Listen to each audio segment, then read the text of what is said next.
A mysterious amnesiac is information about a government mole buried deep inside his memory. Sure no one can find us here. As it unravels gradually, he remembers what happened to his loving family. Now, hunted by the police, he tries to stay alive long enough to discover the truth.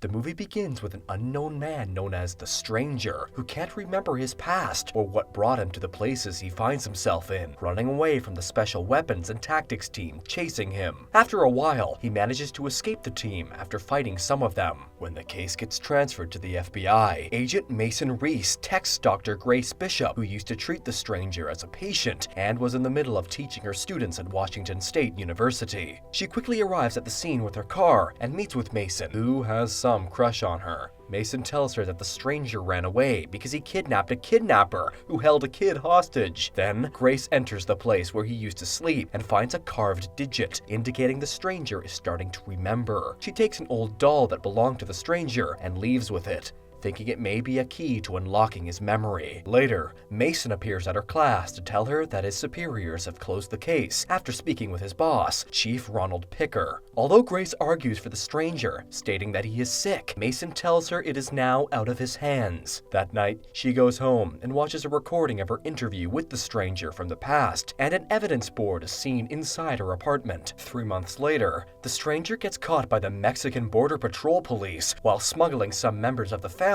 using a truck. He manages to grab one of them and holds them at gunpoint, helping the family escape.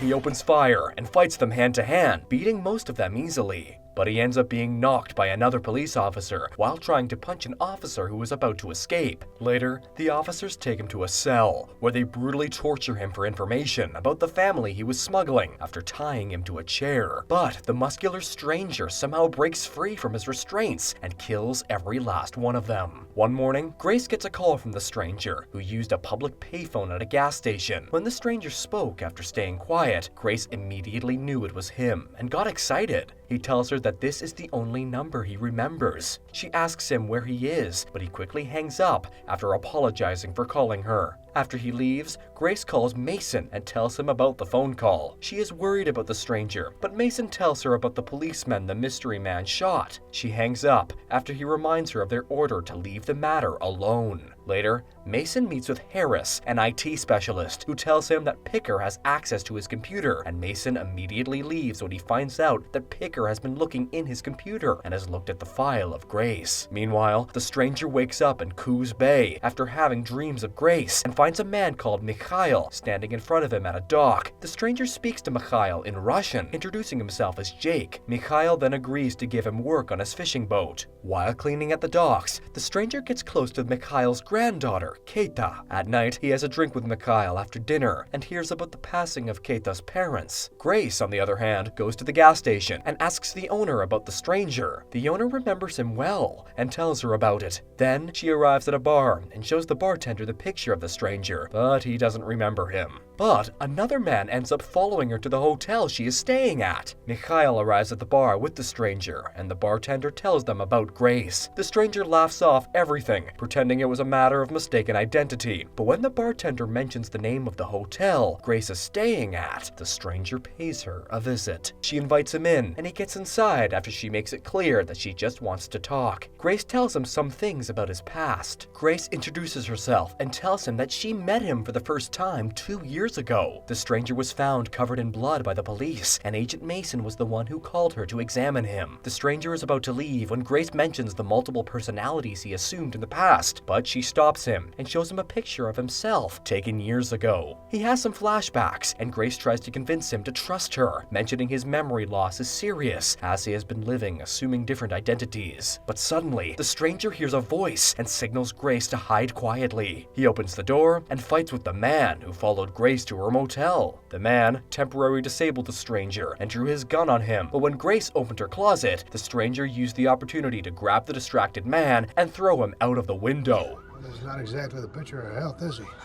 They both leave the place quickly, and he takes her to Mikhail's boat, and she sees a drawing he made. Then, she takes out a drawing from one of the sessions she had with him. This triggers another memory, making him curious about Grace. She reveals about the time before his memory loss. The FBI told her he was an informant inside a Russian mob, and that he was involved in busting a drug trafficking ring. Meanwhile, the FBI is at Grace's apartment, and they are going through everything. Chief Picker is there and orders another agent to clean up all of the evidence Grace has kept on the stranger. Later that night, the stranger and Grace speak about the special type of memory loss called the dissociative view, in which he assumes the identity of other people. Grace thinks it is mainly because of a painful trauma. After Grace goes inside, Mikhail arrives with a couple of men, and the stranger fights them, but he gets subdued quickly. Mikhail remembers the identity of the stranger and told him that he was the one who set up his son, who was shot and killed.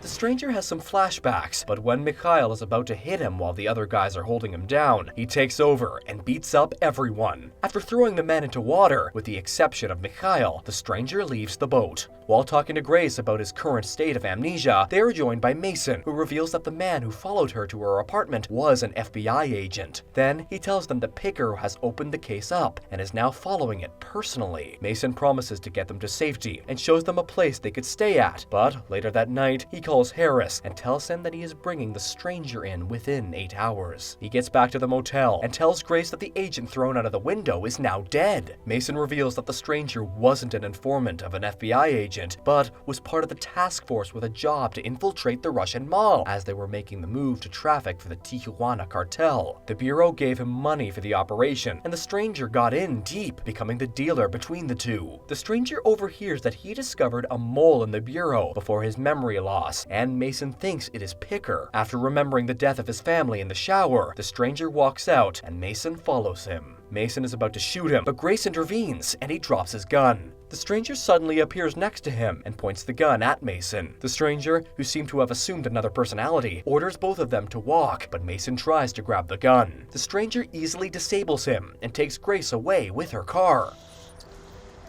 You're just a little confused right now. You have to believe me. The next day, however, Grace discovers that he is back to his previous self and lets him know about the people who are chasing them. He hotwires a motorcycle, and they escape the local police who are chasing them, but Picker has found out their location from another agent called Fleming and intends to be there with the state troopers. Meanwhile, the stranger and Grace have stopped at an old junkyard, and while they were talking about the previous night, she gets a call from Fleming, who tells her that they have surrounded the place. The stranger then takes out some of the agents swarming the place, but Fleming catches Grace and orders her to tell the stranger to turn himself in. She refuses, but Pickett takes the radio and tells the stranger that they have the doctor. Fleming thought he would run, but the stranger turned himself in. They take him back to the Bureau and begin interrogating him. Fleming tells him to cooperate and calls him by his real name, Tom Tomaszewski. In a flashback, he remembers Mason briefing him about the mission with that name, but Fleming kept asking him about the money he took during the undercover operation. When Tom tells them, he doesn't remember, and so they administer a drug to help him jog his memory. Outside the interrogation room, Pickett tells Grace that he didn't close the case and didn't try to have them killed. He also tells her that she trusted the wrong man when she chose to align herself with Mason. Grace asks him for lawyers, and when she questions if he is the mole, Pickett takes her into the interrogation room, where the drugs start taking effect, and Tom starts to remember everything about the operation. But Agent Daniel knocks Fleming and Pickett out with chloroform. He says Mason sent him and helps Grace carry Tom to the parking lot. Suddenly, Tom remembers that Daniel met him in the past and suspects him of working with Picker, so he beats Daniel and helps Grace escape. She goes to her home and finds Tom's doll. There, she finds an address for a safety deposit box. Grace goes to the address and opens the box, but it has only a cell phone inside of it. She speed dials the first number and hears a recording. Press 1